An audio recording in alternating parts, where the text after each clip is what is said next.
And then moved into transmission, substation design and construction, large customer work, distribution, even had a little stand in marketing where we working on customer offers and things. And so I say a utility and anything in the power industry really gives you a wide range of options and opportunities to try different things, work in different areas. Yeah. Yeah. And to relate to some of our like young professionals here, our student members that are watching, what was your initiation into the industry? What did that path look like from school to employment? Yeah. Well, that's an interesting question. One I think about a lot. I was, and go back to high school. I like math and science. Had a friend who went to NC State in engineering. I thought, well, that sounds like a pretty good option. I went to, so after my first semester, freshman year, I thought, what in the world was I thinking? What is this about? And Yeah. this engineering thing is not what I thought it was going to be. So I went to the placement office and took all these preference tests and said, well, from all the testing you've done, your aptitudes are in engineering or military. And I thought, well, I don't want to go to military. That's Vietnam. So that's not a good idea right now. So let's just try engineering. I went, okay, I'm going to stick with engineering. And then I just happened to have my first semester was the general engineering course. And you had to come up with a project design, concept and design. And I had submitted a proposal for a project concept. It got selected. I got to choose a team of, I think there was 4 of us to work on this project and actually had to build a prototype.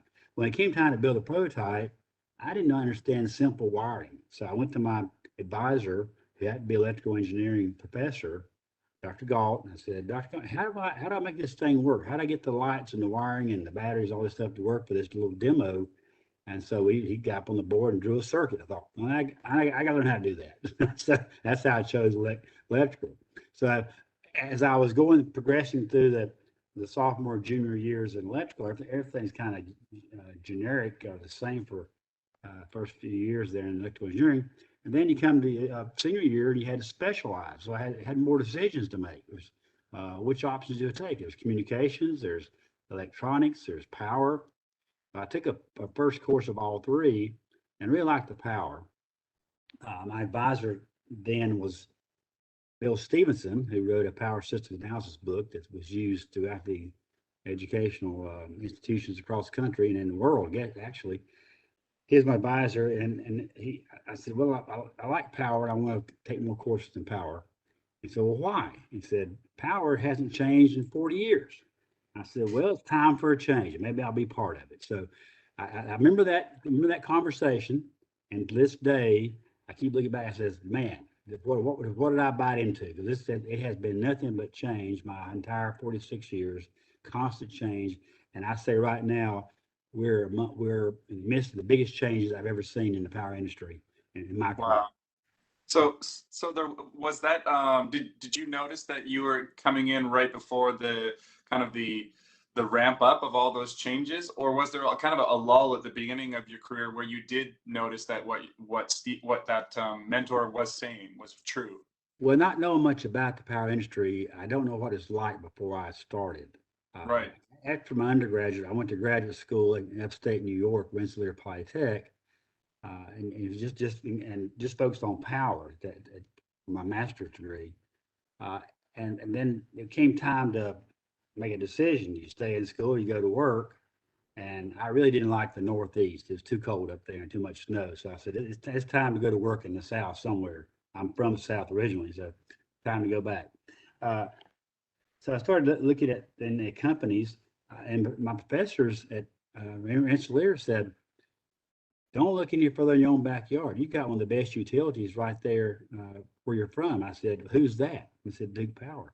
People don't even, I didn't not know who my utility was. I guess electrical energy is something you take for granted. You walk in there, flip a switch, and it comes on every time you do that. And so people just don't really understand or appreciate what's behind turning that switch on and walk into a room. So I thought, okay, I'll talk to Duke Power. At that time, Duke was the first and then the only company to design, build, and operate nuclear plants. So I got to be on the front end of nuclear design, construction, operations, which is fascinating. Wow. And then moved from other places after that. So I would say that when I joined, things were somewhat mature as far as an industry. We had a lot of coal-fired generation. We had hydro. Those technologies developed and working well. And then I came in on the beginning of the nuclear side of generation, and it's just gone all from there. From all other what kind of projects did you work on with that nuclear engineering facilities? Well, being a power systems focused guy, um, a nuclear plant is a large power system. It's a city. I mean, it's a 75 megawatt complex load. Wow. All kind of motors and so I worked on the power system design and the emergency safety systems. When you have an event, a nuclear plant, and you say you lose off-site power, you have diesels on site to run the safety equipment. Well, you've got to make sure that diesel engine, which is a 7 megawatt engine, it's no little small thing. It can actually start all the pumps and motors it's required to start to keep the reactor cool and under control.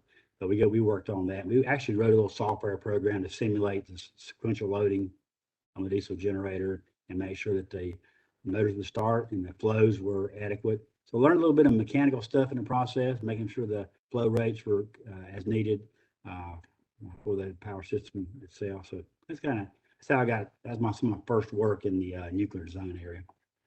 That's quite the baptism into the industry, going right to the big leagues there. Yeah. It was pretty amazing. I look back and think I'm fresh out of college. In fact, they hired about 1,000 engineers over this 3 or 4 year period to work in the nuclear design for Duke Power at the time.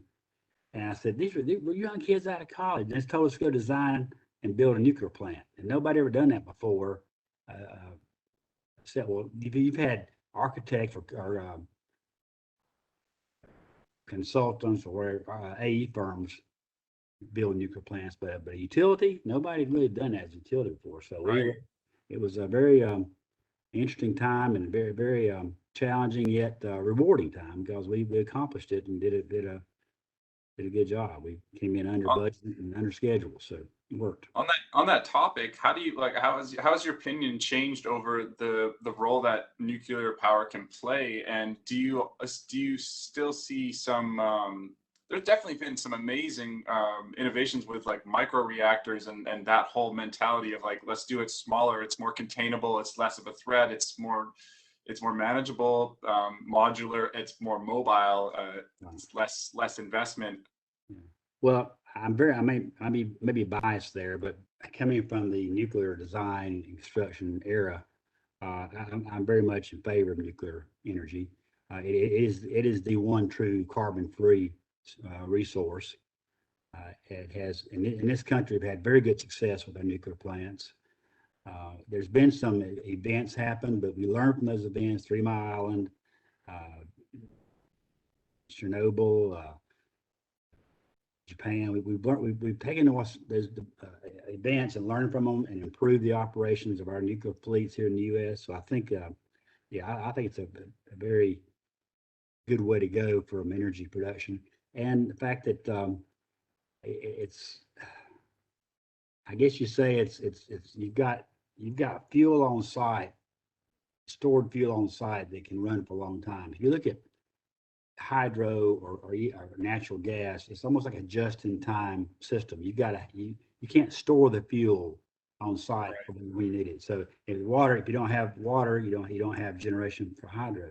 If you don't have gas, you don't have gas generation. So that's one of the issues I think we face now is the fuel source that's consistent and reliable. And then that takes me over into the distributed generation, renewable generation, whatever you want to call it. I like to use the term IBR. It's inverter-based resources. It means it can be anything, any source, wind, solar, biomass, hydrogen, whatever source that's driving it, but it's connected to the grid through an inverter, power electronics. And that brings in a whole nother set of challenges and interactions that we don't know all the answers for. We're a lot of research going on, a lot of trial and error, a lot of development work to be done on how to integrate new energy resources through inverter-based systems into the grid. You know, that's probably the biggest challenge right now. From my like continuing education perspective, for me, I'm wondering. I need a little like quick lesson here. I think of, like you said, like biomass or anything that uses a rotating turbine or windmills. Do those power sources, do they need? I think of inverters when you're converting a DC, like a solar farm, to, you need to invert it to create a signal. Why would you need an inverter for those rotational sources that are already coming from turbines? Or Well, you don't. It's just how that fuel is used and how it's generated. It could generate a DC signal source that you have to invert and put back to the system. So um, a rotating mass, as we talked the other day, is still is a necessary element for grid stability. And so you got to have a certain amount of that inertia in the system, rotating mass to keep the system stable. And that's where there's a lot to be learned there about how much inertia is necessary to keep the system stable. If you think about a power system, and I use that example, you walk in the room, you flip a switch, it's instantaneously that energy rises at that to your light in your room or wherever you're doing.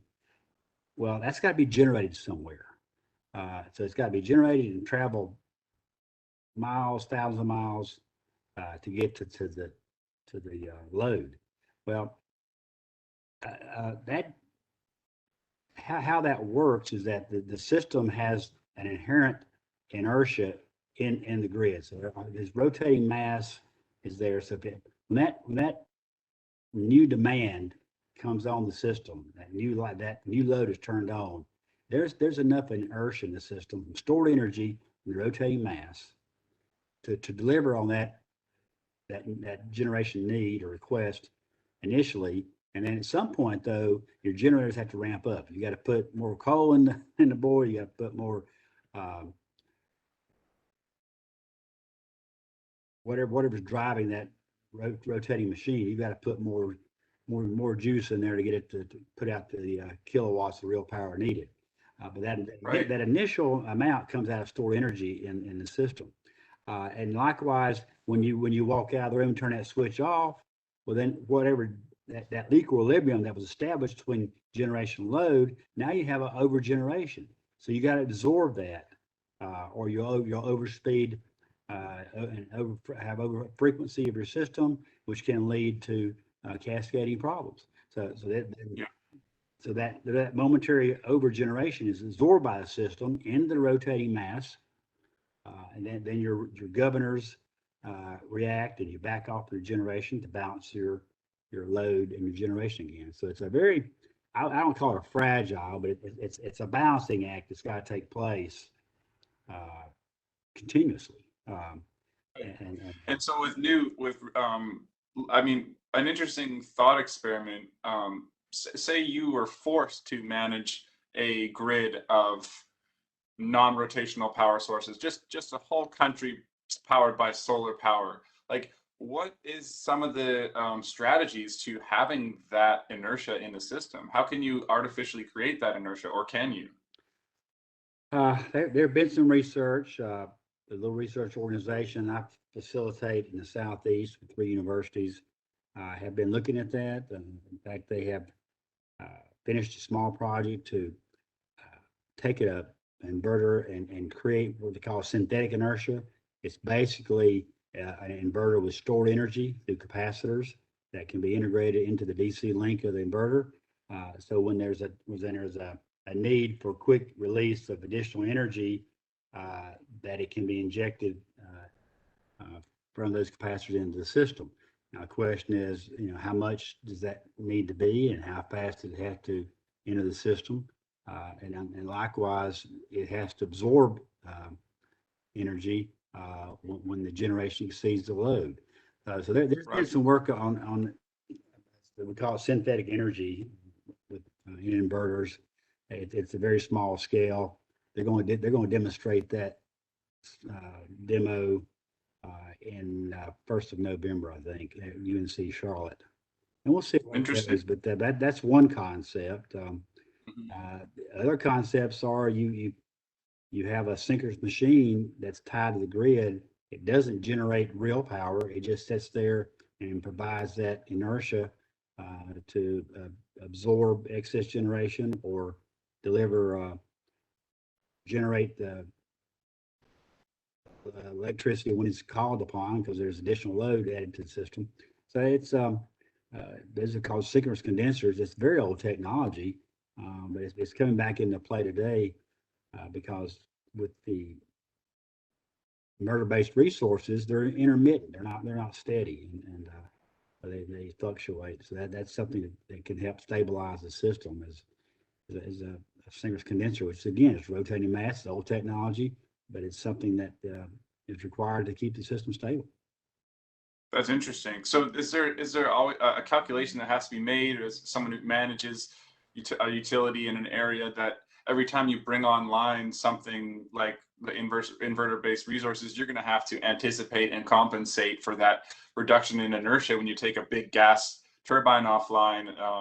You have to think about how your system is going to stay in balance. If you have a large synchronous machine that you're taking offline and replacing that with inverter-based resources, that is exactly the question you've got to ask. I don't know that we know much about how to calculate how much inertia is really necessary. So how much momentum does this system need to ensure its stability? That's something that needs to be studied. Interesting. That's like the engineering 101 is like defining the problem, right? Right. I mean, we know we got to have it. We've got it. It's been there since day one of AC power systems. So now that we're going away from that inertia, can you have too much inertia? I don't think so, because at one time everything was rotating machines. But there's a minimum amount you got to have, and that's something we got to figure out how to determine and how to deliver on that, and how to provide that minimum amount of inertia and keep the Right. system stable. And continuing on with your career path from nuclear, did you find that you had some, like, for our viewers watching, are there some things they can do to secure a satisfying, fulfilling sort of career that you've noticed over 46 years? If you've seen people, a commonality between people that find satisfaction in electrical engineering? Well, I would say for a new graduate, don't sweat that first job. I mean, I was very fortunate that to come to a company that was very innovative, progressive, and being a utility, as I said, is a lot of opportunity. I would look for those kind of companies that are have a lot of different opportunities within them. Manufacturers, for one, there's you can look at from the manufacturing involvement for equipment, or you can go into R&D and developing new concepts for equipment. Utilities offer a very interesting and good career because of the variability of so many aspects of utilities. But I would, and that's like I said, I wouldn't, I'd pick a very sound, if you want to go into energy, look out for, research the top companies, the sound companies, that, and just start and see where it goes. I mean, you'll and just be open to taking assignments, different places. I don't encourage people to jump around from different companies a lot, but sometimes you need to get more exposure and other experiences. But if I find that company has a lot of different aspects to it and offers a lot of different career paths within the company. Yeah. Was there anything that you know now that you would have done differently given this experience that you've had now? What I've done differently, I've been very happy with things. I mean, I never really sought opportunities. They just kind of showed up at the doorstep, and I just took on challenges. A lot of my work's been R&D type related. Even when I was in the substation area and power quality, still got involved in developing R&D concepts and new ideas and things. So that's just something that my company supported and as a natural fit and interest for me. Right. And so through your career, looking back now, what have something to anticipate for us going into the careers? What can be some of the hardest, like what are some of the hardest fought battles you have to do in an electrical engineering career? What are some of the toughest things to get through? Well, I think, and right now, as we talked right before we started, complexity of our industry. It is becoming very complex because and several things are driving that. The need for electrical energy is great. It drives society, it drives communities. It used to be that if you lost power for 4 or 5 hours, or even a day, it's no big deal. But now it's just you can't. A lot of companies can't withstand a momentary interruption of energy, or even a small voltage sag, we'll call it, in the quality of the power. It can disrupt their processes. You've got critical infrastructure that depends on electrical energy continuously. The health and safety of the public, water supplies. We're seeing large events, either weather-related events or GMD from the solar flares or wildfires in California, other places that are taking down power systems and causing disruption and resulting in power outages for extended period of time. And it's very tough on communities now that depend so much on the reliable flow of power. So it's very difficult to them to manage without it. Trying to change the makeup of the generation to more of a environmentally friendly, it is a good thing. Yeah. And I support that. But it's got a lot of challenges. We're not the technology is not all there, and we don't have all the understanding of what it's going to take to go 100% green. I mean, if you want to look at nuclear hydro, yeah, you can do it with those things, but they're expensive. And I say you need a diversity of fuel sources.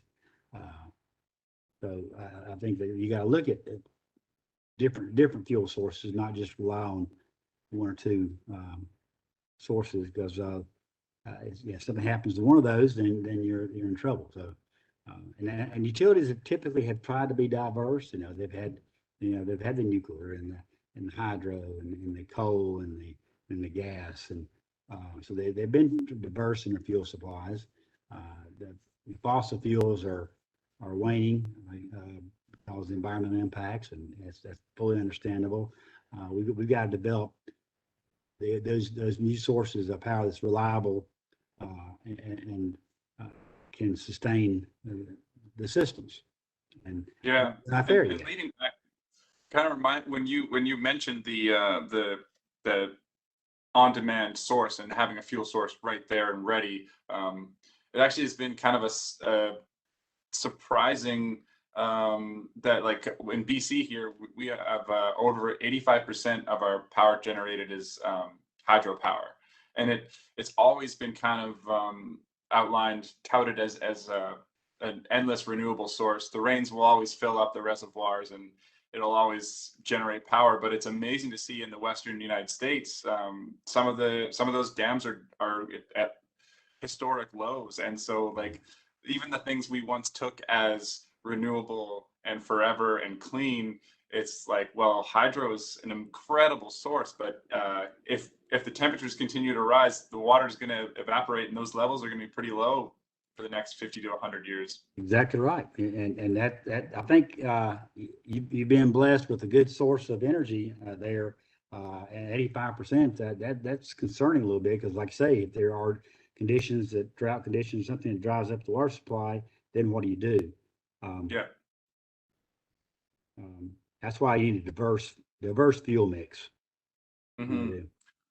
One of our viewers is also wanted to ask a question in the chat here. So I try and encourage, because it's really nice when other people participate here. So Priya had a question for you. She was saying it's incredible that our speaker worked in different areas as they progressed through their career. How was the learning curve? And did you have to learn and unlearn things as you move between transmission and distribution and other fields, etc.? That's a great question. And here's one thing I'll say, and I always talk when I recruit new students. A good foundation, the fundamentals, is very important. I mean, you go through school, and yes, there's very, I guess, timely, or I'll call it sexy type topics. You know, renewables is something that it's the hot thing now. Everybody wants to go there, but Yeah. you need to go. You need to fall back and really take courses, understand the fundamentals of power systems. Why do power systems work like they do? What are the elements and requirements of a stable power system? Uh, how generators and fuels. You need to get that. I get that fundamental understanding, and then everything builds from that. And then, so therefore, that learning curve is not as frightening. I mean, Right. because everything builds from the fundamentals. And so if you have a good grasp of the fundamentals, then you can certainly take on the challenges of new areas much easier. So that's why it's important to take the basic power courses, take the basic physics courses, which you have to do, but learn those fundamentals, and then that allows you to work in the new areas, and learning curve is not as frightening. That makes so much sense. Yeah. And like you said before, this system is so complex. That's something that I'm getting more and more every single day of my education, is just I'm seriously in awe of how complex the system is. I can't believe all the little like things that are happening around us every second at the most inconceivable speeds, at the most inconceivable rates, all the things that are being adjusted and accounted for, from the power system in general to power electronics to transmission and all that. It's just incredible. Have you seen, have you noticed certain people are more accustomed to being more suited to be generalists or specialists when it comes to that complexity? You could probably, get really, really good at being a specialist, or you could also like be a general so you could understand the big picture. Well, very good question again. There's a need for both. I mean, I look at the area that's fascinating to me, which I have not worked in, and that's why I'm not ready to retire yet. I want to work in system operations. Those are the folks, these operators, that are well trained and very knowledgeable, and they operate the grid 24/7, just like an operator at a nuclear plant, or a pilot of an airplane. They're on call every second to make sure this everything operates and works, and there's no problem. So so those folks have to really understand, and they're focused on that operations aspects. But then you need someone that can step back a moment and take a look at the bigger picture and see how do these new technologies interact, come into play there. It's the power systems were developed 100 years ago plus, and you're using some of the basic same elements, but the power electronics that are now available um, have been around a long time, more so on the customer side of the use of electricity. And now we're starting to see them on the power system itself. But it's there again, there's a lot of challenges because you're dealing with high voltages. You're dealing with very harsh environments, both environmentally and electrically. I mean, if power systems travel across the country, and there's exposure to lightning and all kind of weather-related events. So that all those things can impact the reliability and the quality of the power that customers end up receiving. So you got to keep an eye on all those things. So I'd say that there is a need for both specialists that are really focused on understand certain things. I mean, I'm amazed at those. We have maybe 2 people in our company that understand dynamic simulations for the transmission system. It's a very complex software they use and analysis, and we're still learning about that. And for one thing, we can model generators and exciters and governors in a dynamic mode. What we don't know are the dynamics of customer loads. How do those react Right. during changes? And they're still trying to develop what we call dynamic models of loads. And a load is just not like a light bulb. It's just not just on and off, or it's not just resistive. The interaction of inductance and capacitance and all those make the loads very dynamic, and you've got Right. to understand that, be able to model Right. those. It's just one small customer turning on a washing machine and motor or charging an electric vehicle is seemingly insignificant, but a few million of them doing it every day at different times is an incredibly complex, inconceivably complex load. It is. It is. So that's the kind of the dynamic on the customer side you're talking about. Right. But that makes it fun. That makes it challenging to understand and develop ways and techniques and technologies to deal with that. Right. And we also, it's really something we're trying to do more on this podcast is talk to people about what they're currently working on, the freshest thing in their mind, and just get into like some fun of the nitty gritty details of projects that you're working on. And you mentioned before the podcast started that right now you're like dealing with some IoT communications of systems and sensors on networks and stuff like that. Could you talk about your most current project? Right. So we see a need to have a monitoring system so we can have a better situational awareness, better knowledge of what's really going on in this vast network of wires and equipment. We're not monitoring all these devices continuously. We don't have the capability to do that. For years, our best monitor was a customer. Because if something wasn't right, the customer would call us and tell us, "Hey, my plant just shut down. My clocks are going crazy. Something's not right," and that was our best monitor. But today we see a need because of the distributed resources. Now the generation is all over the place. It's owned by different people. We see a need to have better visibility into our system. We're working on a project to put a large-scale monitoring system on the transmission network at points of delivery on that network. And the challenges that we're having is not the software to analyze the waveforms and the 60th harmonic and all this stuff. The challenges is the communications between that device that's out there in the field and getting that data to where it needs to be, where it can be analyzed on the engineer's desk, and all the compliance requirements, firewalls, cyber compliance. It's required. Those devices that can provide a lot of that data are regulated by NERC, which is North American Reliability Council, and they put out rules and regulations on that information is protected. It's got all these cyber requirements, and it makes even the user, even the owner of those devices, it makes it difficult for us to get into those and get the data we need and extract it into this software so we can analyze it. So Right. And I imagine that all those layers of requirements of firewalls, of encryption, of communications protocols and standards, like you're also introducing probably a large amount of latency, and you like are. in the name of power analysis, like any sort of difference in phase or delay is going to throw your whole ability to react quickly out of whack, right? Right. Well, we're talking about microsecond events here. These are capacitor switching or transits, lightning transits. They're microsecond in nature.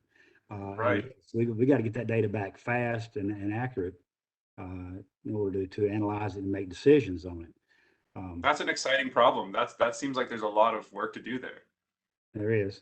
So that's the current thing I'm struggling with. And again, uh, the IT has their own terminology, own understanding. I'm a power engineer. I know what I need to, what kind of events I need to look at.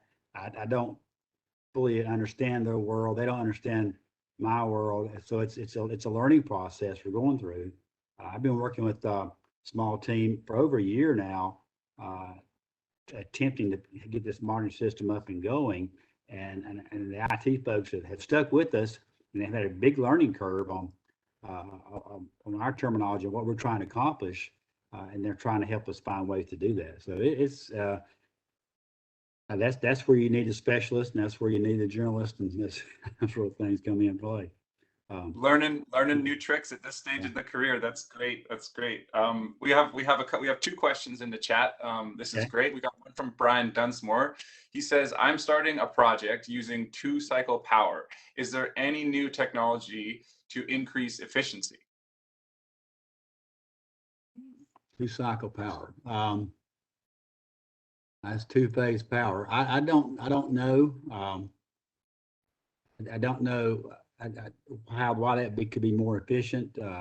Certainly, we have experimented with more than three-phase generation, multi-phase generation, because again, it's I guess smoother. It's more consistent. When you have multiple phases, if you look at the output of a three-phase, you can see it's not a steady flow. There's a ripple effect with it. Right. And the more phases, less that ripple is. I don't know how two-phase power might work, so I can't Right. really comment on it. I remember learning about kind of the diminishing returns after three-phase, having to run more transmission lines, and kind of it ended up being almost an economic calculation, if I'm not mistaken. Yeah. And plus the machines themselves have to have more poles and things, so it's more winding. So it's a trade-off. Yeah. Right. And our second question is, and thank you, Brian. I hope that you can innovate and figure that problem out. And also, anyone, we really encourage after the podcast, if you'd like to communicate further, we have a LinkedIn on the LinkedIn page, which I think one of our team can post in the chat. We have like a post podcast discussion where anyone can ask anything, and we'll tag Stephen there, and any questions can be bounced around between everybody. So really encourage participation there. Second question is from Chaibuka Aisi. Many thanks to Stephen for being a part of this podcast and providing us insight into the industry. Question I have for him is this: what do you think is the average time it takes for research ideas to become standardized real-world solutions? And do you think there is a gap or a separation between industry professionals and academia? Okay, that's a good one too. That length of time can be short as probably say a year, maybe a little bit less in some cases, to 20, 30 years. Think Wow. about energy storage. We have been developing battery systems for decades upon decades. Is it where it needs to be? No. There's still a lot of work to be done in battery and energy storage. The best energy storage is pump hydro, which gets into what you're talking about.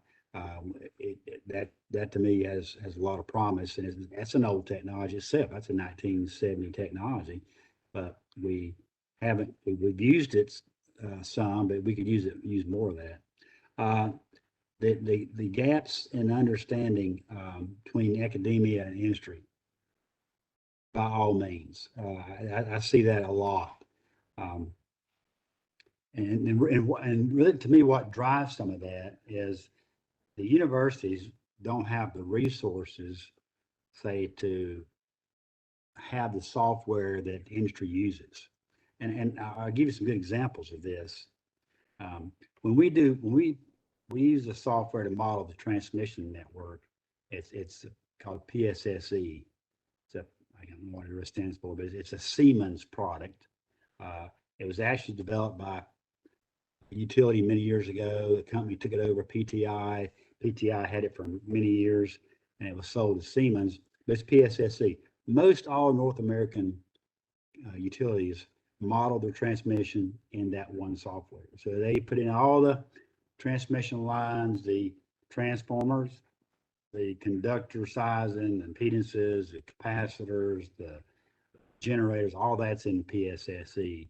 And that's kind of the standard software. If you move into the academia world, they don't have that because one reason it's expensive to have. It's not something they have to, their business depends on it. They'll use Power World or PSCAD or other power system, power flow softwares, and it's not what the industry uses. Yeah, I was amazed when using PSCAD, how old it was, and I was like, this can't be what people still use. So that's good to hear that it's not necessarily it's useful, of course, and I understand that it's definitely it's been developed and updated over time. But just looking at the interface and looking at some of the difficulty of use, I imagine that industry has moved along, whereas university hasn't in some of those cases. It has, and it's had to. You understand why we've had to because of the complexity of our system. We're having to have more accurate models, better tools to simulate. State estimators. Okay, I see Power World came up there in chat. Yes, Power World is in use. It's not widespread in utilities though. It's still mostly PSSC. Now you go to distribution, then that's CYME, CYME is a common software for distribution systems. SAS. There's several that are used in North America for distribution. And here's the problem. There's not a single software that can model T&D together across the entire spectrum.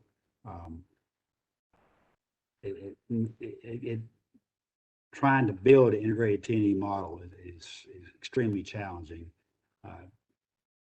Again, from standpoint of transmission networks already modeled in PSSC, which is a balanced three-phase network. Distribution is an unbalanced network. The tying those together presents challenges, and we're working with universities now trying to. There's a software that Siemens has come out with called SynCal, which is supposedly able to do that. But again, making sure it's building the models from our data, and it's an accurate model and can generate accurate results. It's been a challenge. No doubt, no doubt. If the cost or development times weren't a problem in some magical alternate universe, what would be a technological solution that you would implement tomorrow if the money was no object and the time to develop the technology was no object? That's an easy answer. We need a common single source of truth, single source of data for the entire grid, and that may be a GIS type database. It has the locations of all the elements, all the equipment, all the lines. It has the routes. It has the elevations of these lines. So you have a single source of truth, and you're able to build a model from that for whatever simulation you're trying to accomplish. So if you want to do a power flow, you build a model from that single source of truth database. If you want to do a dynamic study, you go back to that single source of truth. If you want to do a fault study, a protection study, you go back to that single source of truth. Right now, we have multiple system models to accomplish all those things. Operations has their own model of the power system, and it's not the same one that planning people use per se. So if we had a single source of truth for that data and the ability to extract that data and build the model for whatever purpose that we're trying to study, that would be the ideal arrangement. And then we don't have to create and maintain a model for every study that we have to do. Right, and when those two models, when those discrepancies collide on the ground in the field, you're getting inefficiencies with mismatched specs and all types of misalignments, I guess. And trying to keep those, if you're operating under 4 or 5 different models, you got to keep them all current and up to date. And a power system is very dynamic. We're adding wires, changing transformers 24/7. I mean, right now there's transformers being changed out in our system that somebody's got to go in and update the data for. So you got to keep all those systems current and up to date. And that's when you have multiple systems, that's really hard. So who do we have to convince in a typical utility tire network? Which players would this look like if you had to convince? Like, what would that future look like if you could really wrangle everybody together? You just have to convince everyone to use like a cloud model together or something like that. This would take a DOE type effort to say, wow, we're going to develop a common platform for all North American utilities to operate on, and they have to fund the development of that. It'd be a monumental task. And then the challenge is how do you operate and change into that system? You just can't just stop what you're doing and turn it off and then start this new system. You've got to transition into that somehow. And that would be another challenge. And what would be the main payoff if you were going to the government, the DOE, Department of Energy, and trying to tell them what they're going to get out from investing these couple billion, or if not like hundreds of billions of dollars? What would be the pitch? Well, it all comes back to reliability of the grid. If you want to improve reliability and stability of the grid, but if everybody had a common tool, we could do a common model and tie it all together. But look at the computing power it take. I mean, think about the size of the computer you have to do a power flow for the entire North American interconnection. It's being attempted. The DOE is one of the national labs is trying to look at feasibility of doing something like that. But you're talking about hundreds of thousands of nodes out there to model and to simulate. And then power flows is not an exact answer. It's an iterative process. There's many iterations to get to converge to an answer. So it's a really mathematical challenge. Priya in the chat has a related question that, like, what are your thoughts of using co-simulation on different simulators using a middleware platform? Well, that's we have a project now with the 3 universities in our territory, UNC Charlotte, NC State, and Clemson. We've been working a couple of years trying to build this single model, and now there's discussion about doing co-simulation, where you would simulate your scenario and transmission, you simulate it in distribution, and you tie these two together. That's I don't know how that would work exactly, but just to give you a real life problem we're having, and you've read about these events in the newspaper, where in California there was a transmission system event that caused over 1,200 megawatts of distributed energy to shut down. It happened in the Right. UK where they lost the entire system pretty much because a system event caused distributed energy resources to trip offline. It happened in Australia. Um, it's happened in the U.S. on a smaller scale because we don't have as much distributed generation as some of the other countries do, which may be a good thing right now to learn more about this. But we have got to build this system-wide interconnected network so we can know when there's a system, when there's an event on transmission, what's happening all the way down the distribution levels. Because now, thinking about what's out there, when it was just a light bulb and there was a fault or something in the transmission system, the light bulb would dim and come back once the fault's cleared. That's not happening now with power electronics or distributed generation. If there's a fault and there's a dip in the voltage, those devices trip offline. They're lost. And then now they've lost significant generation. It's a real concern we have, and that's why we're trying to develop this integrated model, code simulations, whatever will work, a way to better simulate system events to know what proper protection settings need to be throughout the distribution network. Yeah, and I think that hints at that almost answers Mustafa Graini's question. He asked, what is the most persisting challenge you have seen so far when penetrating DER in the transmission distribution grid? And I imagine that's one of the most persisting challenges is that it is, understanding of the system. Right. And I know we're getting close to time, but there's one more effort that's pretty fascinating I'm working with. A lot of the simulations and results have been for power system power flow has been steady state. I mean, you do a power flow of the system, you look at what the voltage levels are and the ampacities of your transmission lines to determine violations. That's what NERC uses. So if you have a voltage out of tolerance or you have a overcurrent on a conductor, that's a violation. Most of that, all this has been steady state and based on single analysis, I'll say. Now we're working on a probabilistic risk assessment concept where you take your system and you may describe an event, an N-1 or N-2. You lose one element, you lose two elements. What is the probability of that occurring based on all your history of operations? So we got to bring probability into the equation now, and because you analyze your system and says, well, if we lose that transmission line or that generator, that's bad. That's a bad day. Well, what's the probability of that occurring over something else occurring?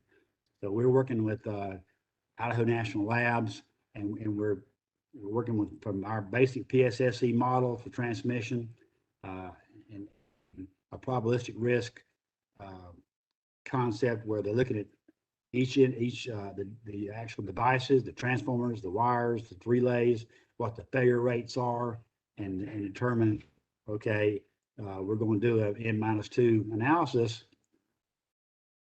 but and then look at what's the probability of that occurring.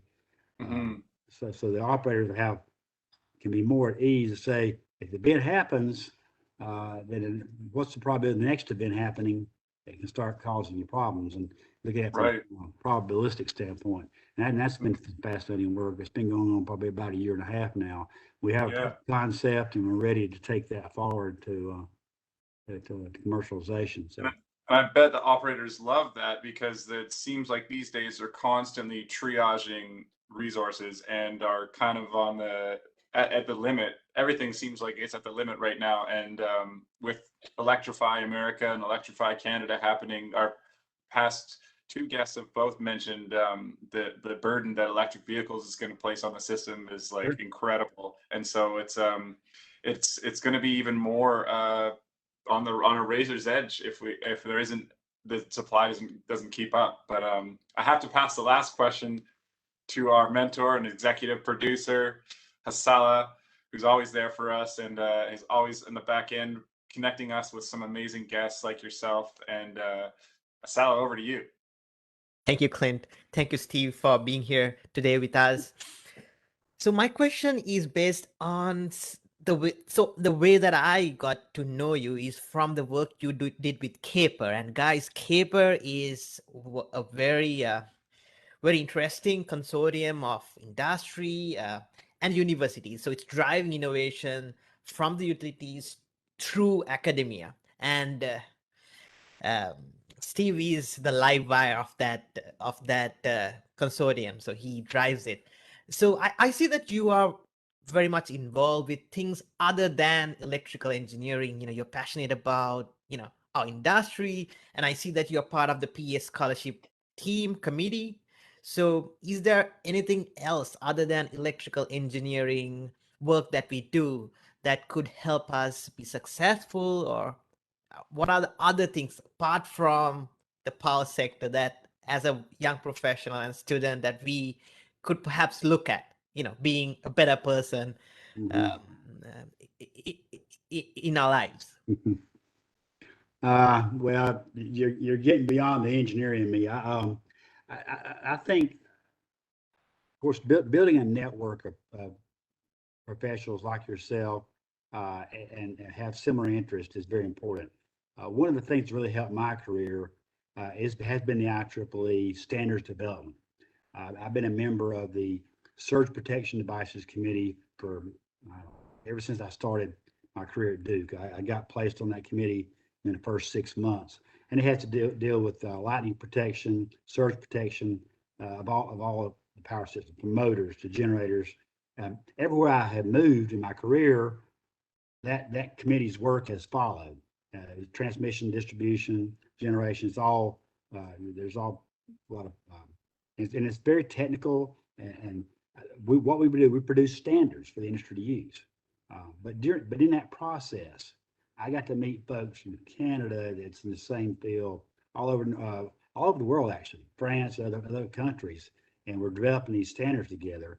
I would say that's been a very more rounding development for myself, is getting beyond just my company, my walls, and using the IEEE and leveraging that to get exposure to other professionals and other businesses and other utilities and manufacturers, working with those guys and developing these standards. So the IEEE offers a lot of opportunities to develop one's career in many areas, both from professional development through technical development as well.